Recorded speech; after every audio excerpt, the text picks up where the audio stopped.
കോളേജിൽ പ്രേമം ഉണ്ടായിട്ടുമുണ്ട്. ഞാൻ ആ പ്രേമിച്ച ആളെ തന്നെ കല്യാണം കഴിച്ചിട്ട്. അപ്പോൾ ഞാൻ അതിന് വേണ്ടിയിട്ട് വീണ്ടും ഒരു 96-97 പോയി അങ്ങനെ ചെയ്ത പടമാണ് പൊന്മാൻ. അപ്പോൾ ആ ഒരു ഗ്യാപ്പ് കിട്ടിയപ്പോൾ ഈ കുറച്ചാൾ അമ്പാൻ ഉണ്ടായിരുന്നു. അല്ല, ഞാനാണെങ്കിൽ പുള്ളി എന്നെ തിരിച്ചു നിർത്തേണ്ട കാര്യമില്ല, നേരെ നിർത്തിയാൽ മതി. ഇത്രയും ബിൽഡപ്പിന്റെ ആവശ്യമില്ലാന്ന് എനിക്ക് തോന്നുന്നു. ഇല്ല, പോലെ നല്ലൊരു ഡയറക്ടർ ആണെങ്കിൽ ആരെ കൊണ്ടും അഭിനയിപ്പിക്കാൻ പറ്റുമെന്ന് എല്ലാവരും പറയുന്നുണ്ടായിരുന്നു. ഈ പയ്യന്റെ ഒരു കാര്യം.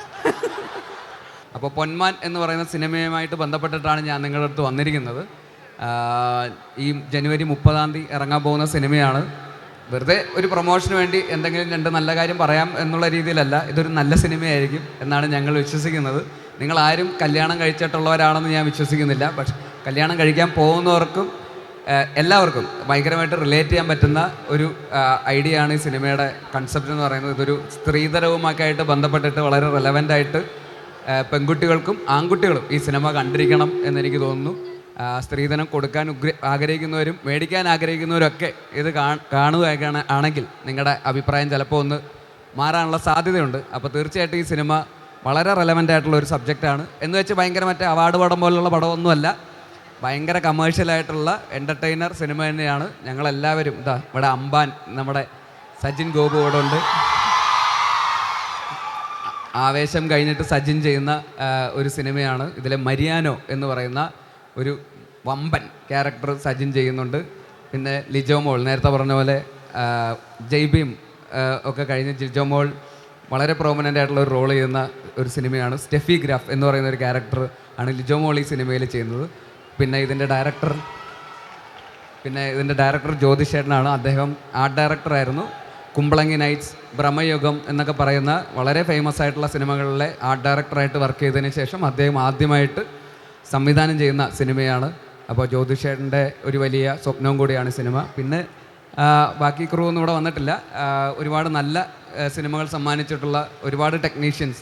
ഇപ്പോൾ പാട്ട് പാടിയ ബ്രൈഡാത്തി എന്ന് പറയുന്ന പാട്ട് ജസ്റ്റിൻ വർഗീസാണ് അതിൻ്റെ മ്യൂസിക് ചെയ്തിരിക്കുന്നത്, ഈ സിനിമയുടെ മ്യൂസിക് ചെയ്തിരിക്കുന്നത്. അതുപോലെ അപ്പോൾ അങ്ങനെ നല്ല കുറേ ടെക്നീഷ്യൻസും കുറേ ആക്ടേഴ്സും ഒക്കെ അണിനിരക്കുന്ന വളരെ റെലവൻ്റ് ആയിട്ടുള്ള ഒരു സിനിമയാണ്. അപ്പോൾ നിങ്ങളെല്ലാവരും 30 പോയി കാണുക. അഭിപ്രായങ്ങൾ ഇഷ്ടപ്പെട്ടെങ്കിൽ ബാക്കിയുള്ളവരുടെ അഭിപ്രായങ്ങൾ പങ്കുവെക്കുക. അപ്പോൾ ചോദ്യം, ഞാൻ കോളേജിൽ പ്രേമം ഉണ്ടായിട്ടുണ്ടോ? കോളേജിൽ പ്രേമം ഉണ്ടായിട്ടുമുണ്ട്. ഞാൻ ആ പ്രേമിച്ച ആളെ തന്നെ കല്യാണം കഴിച്ചിട്ട്. ഇപ്പോൾ കൊച്ചുമായി, 2 വയസ്സായി. 7 വർഷം പ്രേമിച്ചു, അത് കഴിഞ്ഞിട്ട് കല്യാണം കഴിച്ചു. 7 വർഷം. എൻ്റെ ജീവിത കഥയാണ് പൊന്മാൻ എന്ന സിനിമ. ഞങ്ങളുടെ സുഹൃത്തുക്കൾ കൊല്ലത്തുള്ള നിങ്ങളുടെ കാലത്ത്, നിങ്ങളുടെ പ്രായത്തിൽ ഞങ്ങൾ തെണ്ടി നടന്ന ഒരു പ്രായമുണ്ടായിരുന്നു നിങ്ങളെപ്പോലെ. അന്ന് ഞങ്ങളുടെ കൂട്ടുകാർ കൂടി ഞങ്ങൾ അനുഭവിച്ച കഷ്ടപ്പാടാണ് GR ഇന്ദുഗോപൻ 4-5 ചെറുപ്പക്കാർ എന്ന പുസ്തകം എഴുതി ഞാൻ സംവിധാനം ചെയ്ത പൊന്മാൻ. ഈ പൊന്മാൻ നിങ്ങളെല്ലാവരും കാണുക, വിജയിപ്പിക്കുക. നമ്മുടെ പടം 30 റിലീസാവുകയാണ്. ഞാൻ ആവേശത്തിന് ശേഷം ചെയ്യുന്ന സിനിമയാണ്. എന്തോ എടാ ഓണം പോരാ, ഇങ്ങോട്ട് പോരട്ടെ, ഓണാവല്ലേ അവരോട്. അപ്പം ഇത് ജ്യോതിഷേട്ടൻ പറഞ്ഞ പോലെ റിയൽ ഇൻസിഡൻറ്റ് ബേസ് ചെയ്തിട്ടാണ് 4-5 ചെറുപ്പക്കാരെന്ന് പറഞ്ഞ നോവല്, അതിനെ ആസ്പദമാക്കിയിട്ടാണ് സിനിമ വന്നേക്കുന്നത്. അപ്പോൾ നല്ല എൻ്റർടൈനർ ആയിരിക്കും, എല്ലാവർക്കും ഭയങ്കര കണക്റ്റ് ആവും, സാധാരണക്കാർക്കും എല്ലാവർക്കും കണക്റ്റ് ആവും. അപ്പോൾ എല്ലാവരും 30 പടം പോയി കാണണം. കണ്ടവർ കാണാത്തവരോട് പറയണം. അപ്പോൾ അതൊക്കെയുള്ള എന്തെങ്കിലും സന്തോഷം. ഞാൻ രോമാഞ്ചത്തിൻ്റെ പ്രൊമോഷനാണ് ഇവിടെ വന്നത്, പിന്നെ അതിനുശേഷം ഇപ്പോഴാണ് വരുന്നത് ഇവിടെ. എന്തായാലും സന്തോഷം. Thank you so much. നിങ്ങൾക്ക് എല്ലാവർക്കും കണക്ട് ചെയ്യാൻ പറ്റുന്ന അല്ലെങ്കിൽ മനസ്സിലാക്കാൻ പറ്റുന്ന ഒരു സിനിമയായിരിക്കും. നിങ്ങളെല്ലാവരും തീർച്ചയായിട്ടും ഈ സിനിമ ഇറങ്ങിക്കഴിഞ്ഞ് ഞങ്ങളിതിൽ പറഞ്ഞിരിക്കുന്ന കാര്യത്തെക്കുറിച്ച് ചിന്തിക്കും. പ്രത്യേകിച്ച് പെൺകുട്ടികൾക്ക് എല്ലാവർക്കും ഇത് നല്ലോണം റിലേറ്റ് ചെയ്യാൻ പറ്റുന്ന സിനിമയായിരിക്കും. അപ്പോൾ എല്ലാവരും പോയി കാണണം. കണ്ടിട്ട് നിങ്ങളെ ഫാമിലിയും കൂട്ടി പോയി കാണുക. ഇനി കാണാത്തവരെ എല്ലാവരും വിളിച്ച് പറഞ്ഞു വിടുക. ആവേശം കഴിഞ്ഞ 2 മാസത്തിന് ശേഷമാണ്, ഷൂട്ട് കഴിഞ്ഞതിന് ശേഷമാണ് ഞാൻ പൊന്മാനിൽ ജോയിൻ ചെയ്യണം. അപ്പോൾ ആ ഒരു ഗ്യാപ്പ് എനിക്ക് കിട്ടി. അപ്പോൾ ഞാൻ അതിൽ ഒരു 96-97 കിലോ ഉണ്ടായിരുന്നു ആവേശത്തിൽ. അപ്പോൾ അതിൽ ഞാൻ എന്നിട്ട് നോർമൽ എൻ്റെ ഒരു ബോഡി ഒരു 83 വന്ന സമയത്താണ് ജ്യോതിഷേട്ടനെ ഞാൻ കാണുന്നത്. അപ്പോൾ ജ്യോതിഷേട്ടനെ കണ്ടപ്പോൾ ജ്യോതിഷേട്ടൻ പറഞ്ഞ്, ഈ കഥ നരേറ്റ് ചെയ്തപ്പോൾ തന്നെ എനിക്ക് മനസ്സിലായി കുറച്ചും കൂടി ഒരു ഇച്ചിരി ഫിസിക്ക് ഇച്ചിരി ബൾക്കായിരിക്കണം, കുറച്ച് അമ്പാനേക്കാളും കുറച്ചുകൂടി വലുതായിരിക്കണം. അപ്പോൾ പിന്നെ അതിൻ്റെ നോവൽ വായിച്ചപ്പോൾ ഉറപ്പിച്ച്. അപ്പോൾ ജ്യോതിഷേട്ടൻ ആവശ്യപ്പെട്ട് കുറച്ച് ഫിസിക്ക് ഇച്ചിരി സൈസ് വേണം, ഇങ്ങനെ അല്ല എന്ന് പറഞ്ഞു. അപ്പോൾ ഞാൻ അതിന് വേണ്ടിയിട്ട് വീണ്ടും ഒരു 96-97 പോയി അങ്ങനെ ചെയ്ത പടമാണ് പൊന്മാൻ. അപ്പോൾ ആ ഒരു ഗ്യാപ്പ് കിട്ടിയപ്പോൾ ഈ കുറച്ചാൾ അമ്പാൻ ഉണ്ടായിരുന്നു, ഒരു കൂടെ ഉണ്ടായിരുന്നു. അത് കഴിഞ്ഞ് പിന്നെ ഇപ്പോൾ മരിയാനോ ചെയ്തു. അതിനുശേഷം ഞാൻ പൈങ്കിളി എന്ന് പറഞ്ഞ സിനിമ ചെയ്തു. അതിൽ വരുമ്പോൾ 75 കിലോ ഉള്ളൂ. അപ്പോൾ അതിലേക്ക് വന്നു പിന്നെ. അപ്പോൾ അത് ഫെബ്രുവരി 14 റിലീസ്. പൃഥ്വിരാജ് ഒരു ഇന്റർവ്യൂ പറഞ്ഞിരുന്നു ബേസിലിനെ വെച്ച് അങ്ങനത്തെ ഒരു ക്യാരക്ടർ ചെയ്യണം എന്നുള്ളത്. എന്തെങ്കിലും ഒരു ഇതുണ്ടോ?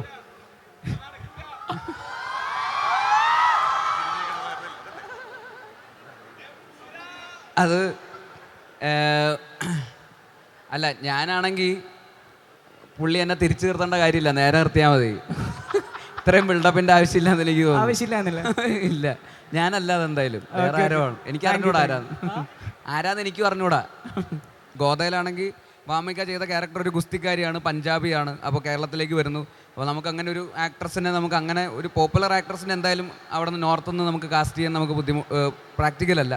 അപ്പോൾ പുതിയൊരാളെ കണ്ടുപിടിച്ചിട്ട് ആളെ നമ്മൾ ഇവിടുത്തെ ഒരു സെറ്റിങ്ങിലേക്ക്, നമ്മുടെ ക്യാരക്ടറിലേക്ക് കൊണ്ടുവന്ന് നമ്മൾ അതിനനുസരിച്ച് ചെയ്യാന്നുള്ളതാണ്. അങ്ങനെ ഒരു ഓഡീഷനൊക്കെ വഴിയാണ് വാമികേനെ കാസ്റ്റ് ചെയ്യുന്നത്. വാമിക കഴിവുള്ള ആളായതുകൊണ്ടും വാമികയ്ക്ക് ആ ഒരു പൊട്ടൻഷ്യൽ ഉള്ളതുകൊണ്ടാണ് വാമിക പിന്നെ വളർന്ന് ഇപ്പോൾ ബേബി ജോൺ എന്ന് പറയുന്ന വരുൺ ധവാൻ സിനിമയിൽ ഉൾപ്പെടെ വാമിക ഹീറോയിനായിട്ട് എത്തി അവിടുത്തെ ബോളിവുഡിൽ ഒരു വലിയ പോപ്പുലർ ആക്ട്രസ്സായി മാറി.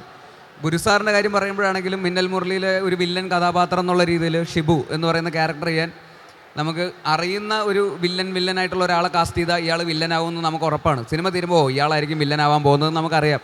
അപ്പോൾ നമുക്ക് അത്ര പരിചിതമായിട്ടുള്ള ഒരാളല്ല, എന്നാൽ അതേസമയം നന്നായിട്ട് പെർഫോം ചെയ്യാൻ പറ്റുന്ന ഒരു ആക്ടർ ആയിരിക്കണം എന്നുള്ള രീതിയിലാണ് ഗുരുസാറിനെ കാസ്റ്റ് ചെയ്യുന്നത് അദ്ദേഹത്തിൻ്റെ. അപ്പോൾ നമുക്ക് അയാളെ കാണുമ്പോഴൊരു അൺസർട്ടനിറ്റി ഉണ്ട്. ഇയാൾ വില്ലനാവുമോ, ഇയാൾ ആരാവാൻ പോകുന്നത്, ഇയാൾ ചായക്കടക്കാരനാണ്, നാളെ ഇയാൾ എന്താവും, നാട് നശിപ്പിക്കുമോ. അപ്പോൾ അയാളുടെ കൂടെ സഞ്ചരിക്കാൻ നമുക്കൊരു തോന്നലുണ്ടാവുമല്ലോ. അങ്ങനെയാണ് ഗുരുസാറിലേക്ക് അദ്ദേഹത്തിൻ്റെ കാലിബർ വെച്ചിട്ട് തന്നെയാണ് എത്തിയത്. അദ്ദേഹം ആ റോള് നന്നായിട്ട് ചെയ്തതുകൊണ്ട് അദ്ദേഹവും നല്ല രീതിയിൽ അറിയപ്പെട്ടു. പിന്നീടും അദ്ദേഹത്തിന് ഒരുപാട് നല്ല സിനിമകളും കിട്ടി. ക്യാരക്ടറിനെ ഡിമാൻഡ് ചെയ്യുന്നതനുസരിച്ചിട്ട് ആൾക്കാരെ കൊണ്ടുവരിക എന്നുള്ളത് മാത്രമേ ഉള്ളൂ. മിന്നൽ മുരളി 2 ഉണ്ടാവും. പിന്നെ രണ്ടാമത്തെ ചോദ്യം, ഇപ്പോൾ നിങ്ങൾ വന്നേക്കണത് പൊന്മാൻ മൂവി എന്ന് പറഞ്ഞൊരു സിനിമയുടെ പ്രൊമോഷന് വേണ്ടിയിട്ടാണ്. അപ്പോൾ ഈ പടം ഒരു ബമ്പർ ഹിറ്റ് ആവണമെങ്കിൽ ബേസിലേട്ടൻ്റെ അടുത്ത പടത്തിൽ എനിക്കൊരു ചാൻസ് തരുമോ?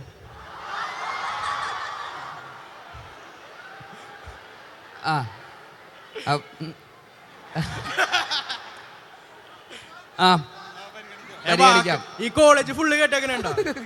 നീ നന്നായിട്ട് നീ ആദ്യം നിന്നെ ഓഡീഷനൊക്കെ ചെയ്ത് നോക്കി ക്യാരക്ടറിന് നന്നായിട്ട് ചേരുന്ന രീതിയിൽ അഭിനയമൊക്കെ ചെയ്താൽ പരിഗണിക്കാം. അല്ലാതെ ഇപ്പൊ പറഞ്ഞെന്ന് വെച്ചിട്ട് ഞാൻ പരിഗണിക്കൊന്നുമില്ല. നന്നായിട്ട് ചെയ്യണം, ഓഡീഷനൊക്കെ നന്നായിട്ട് ചെയ്താൽ നമുക്ക് പരിഗണിക്കാം. ഇങ്ങോട്ട് വരാൻ പോവാണോ? നീ ഉറപ്പിച്ച? ഇതാണ് ഈ കോളേജിലെ നടൻ. ആണല്ലേ? പേരെന്താ? എഡ്വിൻ. നമുക്ക് നോക്കാം. Thanks Edwin. ഇവിടെ അല്ല, ഇവിടെ അഭിനയിക്കാറുണ്ടോ പരിപാടികൾ? ഞാൻ ജീവിതത്തിലും ഭയങ്കര അഭിനയമാണ്. ഓക്കെ. അപ്പോൾ നമുക്ക് സിനിമയുടെ ഓഡിഷനൊക്കെ വരുമ്പോൾ, കാസ്റ്റിംഗ് ഒക്കെ വരുമ്പോൾ നമുക്ക് നോക്കാം. എഡ്വിൻ അല്ലേ? അല്ല, നോക്കണ്ട, പടം ഹിറ്റാണെങ്കിൽ അപ്പം തരാന്നാ പറഞ്ഞത്. അല്ലോ, നന്നായിട്ട് അഭിനയിക്കുന്നുണ്ടോ എന്ന് അറിയാതെ എങ്ങനെയാ റോള് തരാൻ പറ്റുക?